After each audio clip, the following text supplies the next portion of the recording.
The movie opens up at night with a group of poachers sneaking into an animal reserve. Their plan is to capture some animals and sell them for money. Giselle, one of the poachers, has prepared a special sedative to immobilize the animals. The leader of the group, Toronto, then reminds everyone that their mission is all about making money and satisfying their investors. As they make their way, a meerkat spots them and starts making noise. Giselle, annoyed by the disturbance, uses her special sedative. Toronto takes a shot, attempting to tranquilize the meerkat. However, he mistakenly uses a gun filled with a zombie virus, not the intended sedative. Unbeknownst to them, the meerkat opens its eyes and transforms into a zombie as they leave. Timon's gonna feed good on Pumbaa. Next, the group splits into two, with Toronto leading one group containing boys, and Giselle taking Lane as her partner. While at the location, Toronto and his team hear a loud noise, and, thinking it's an animal, they turn to shoot it. But, to their horror, they are attacked by the zombie meerkat, Hakuna Matata, resulting in the deaths of 2 members, while Toronto narrowly escapes. Meanwhile, one of the poachers is casually listening to music, an unwise choice when trying to capture wild animals. Suddenly, the zombie meerkat approaches him and bites off 3 of his fingers.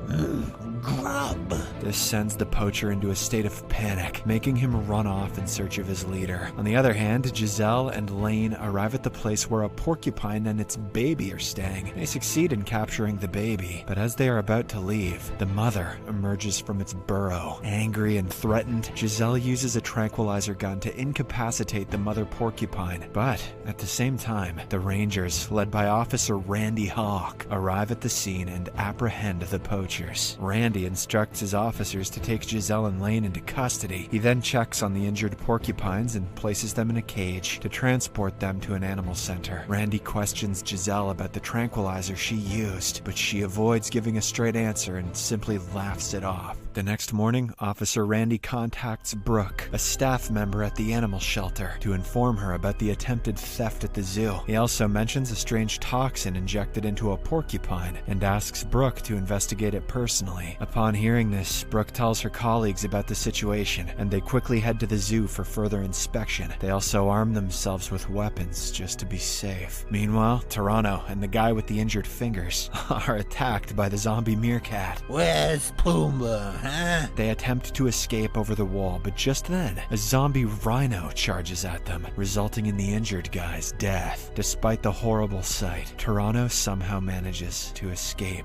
Elsewhere, Randy and his team bring the porcupines to Brooke and inform her that the animals are displaying unusual behavior. Giselle and Lane, the captured poachers, are also brought to the animal center and confined to a room until further notice. Randy then reaches out to a rescue team for assistance, but is told they can only arrive in about 6 hours. He suggests to Brooke that she take care of the porcupines, while he looks after the poachers. He's trying to act brave, but he's really just afraid of porcupines. Afterward, Brooke administers 3 doses of tranquilizer to calm down the aggressive porcupine and worries about the cause of their violent behavior. While she and her assistant Logan are tending to the animals, the only remaining male poacher, Toronto, arrives in a state of panic. He desperately strikes at the window, seeking help. Randy and the other officers bring him in and question him about the situation. In reply, Toronto mentions that all the animals in the area have gone berserk and claims that his friends were killed by reanimated meerkats. The Rangers, skeptical of the story, suspect that he might be under the influence of drugs. Was there a warthog too? You friggin' dumbass. Nonetheless, they decide to take him to the meerkat enclosure, as they believe the other poachers may be found there. In the next scene, Brooke begins examining the blood samples from the porcupines, while Randy and his group head towards the location where Toronto claimed to have seen the zombie meerkats. Toronto keeps insisting that they should return to the lab facility for safety, but the group doesn't take him seriously and makes fun of him. To their shock, when they arrive at their destination, they discover the lifeless bodies of the poachers who had broken into the zoo the previous night. As Randy investigates one of the bodies, they hear unusual and angry noises nearby. Suddenly, a zombie aardvark attacks one of the Rangers. We beginning of the alphabet, baby. Randy tries his best to shoot at the creature, but his efforts prove futile. By the time the group manages to kill the deadly aardvark, it has already inflicted a fatal wound on the ranger's chest, leading to his death. Meanwhile, back at the animal center, Brooke examines the porcupine's blood sample under a microscope and makes an astonishing discovery. The porcupine's cells are mutating at an alarming rate. Perplexed by this finding, she approaches Giselle and questions her about what she used to infect the porcupine. Elsewhere, Randy and the group decide to return to the research center and seek help. However, when they contact Brooke to inform her of the situation, she reminds them about the volunteers, KD and Ford. She mentions that the two are about to release a baby hippo into a nearby pond and requests Randy's assistance with that task. Upon hearing this, Randy tries to reach KD, but unfortunately, he is taken away from their Jeep and doesn't hear the audio alert. At the research lab, Logan is assigned to inject a syringe into the porcupines. However, when he looks into their cages, they appear to be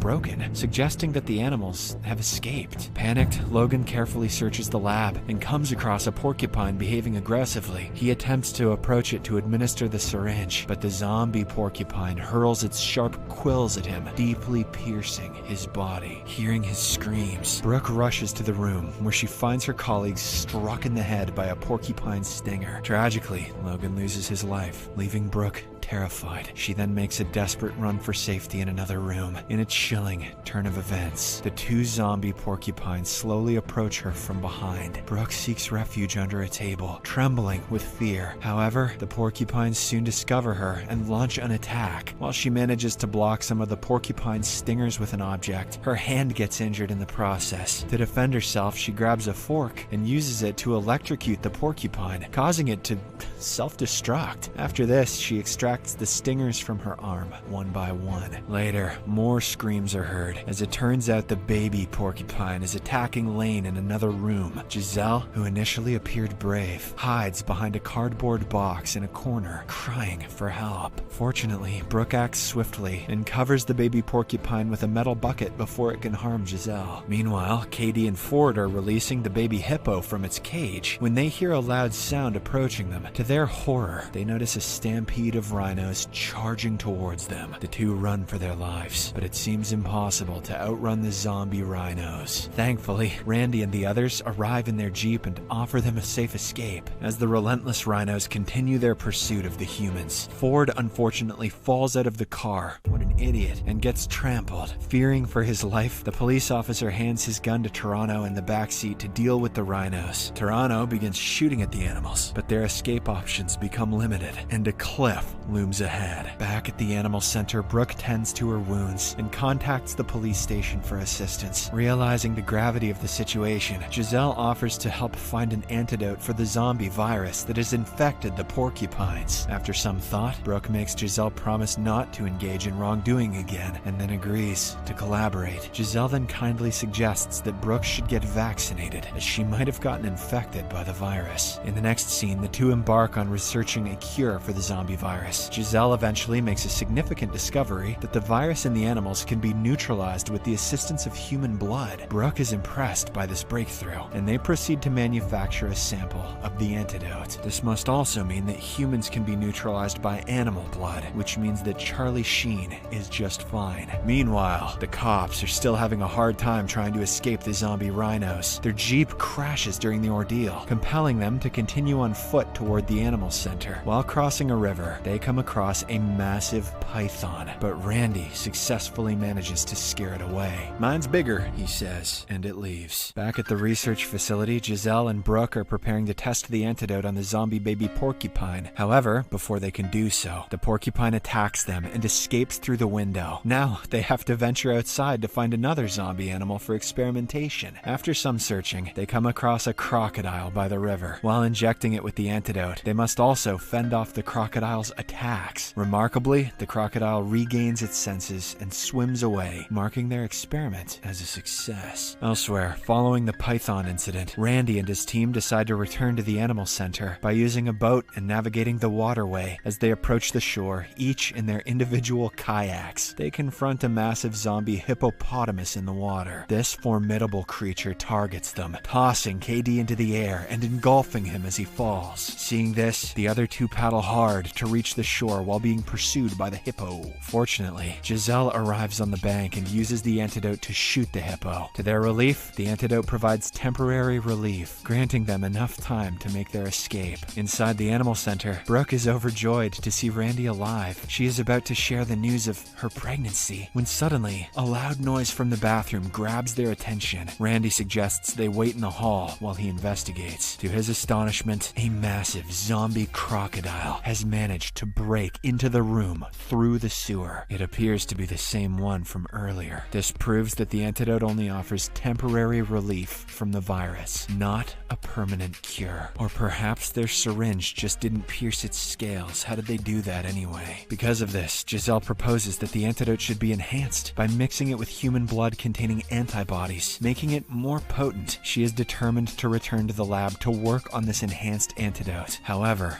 in a tragic accident, Giselle stumbles over the zombie crocodile's tail and gets bitten by the creature. Zombie or no zombie, that's gonna kill ya. Randy tries to fend off the crocodile with a fire extinguisher, but his efforts prove futile. Sadly, Giselle passes away, leaving Tirana heartbroken. Later in the afternoon, a rescue helicopter arrives, bringing a glimmer of hope. However, a grim turn of events unfolds when one of the rescuers disembarks from the helicopter without noticing a zombie lion approaching nearby. Panic ensues as everyone screams for the rescuer to flee, but he is unable to escape, and the lion fatally bites him in the neck, ending his life instantly. Simba wants Timon back. With no other option, the remaining survivors retreat to the animal center to seek refuge. Outside, an increasing number of zombie animals gather, surrounding the center. It appears that the animals are on the verge of breaching the final line of defense. Right then, Brooke takes out 3 antidotes prepared by Giselle and suggests they inject each one of them to enhance their chances of neutralizing the zombie virus when the animals bite them. As all this is happening, it suddenly dawns on Tirana that the situation is his fault because he was poaching animals. So, to redeem himself, he takes the antidotes from Brooke and injects himself with them. Tirana then decides to sacrifice himself for everyone's safety, especially Drake's. Even though others want him to stay inside, he uses a spray that attracts zombie animals to him. After this, Tirana rides a motorcycle out of the room with all of the zombies chasing after him. What a badass. Taking advantage of this distraction, Randy and Brooke manage to escape and fly away in a rescue helicopter. Unfortunately, a zombie meerkat also gets on board, and they have to fight it. After a tough battle, Brooke throws the meerkat into the helicopter's propeller, finally allowing them to escape. As they sail away, they notice that the animals are returning back to normalcy. This means that they have consumed Tirana, who is full of the antidote prepared by Giselle. Subscribe for more videos like this, turn on notifications, and leave a like to help the channel out. Thank you for watching.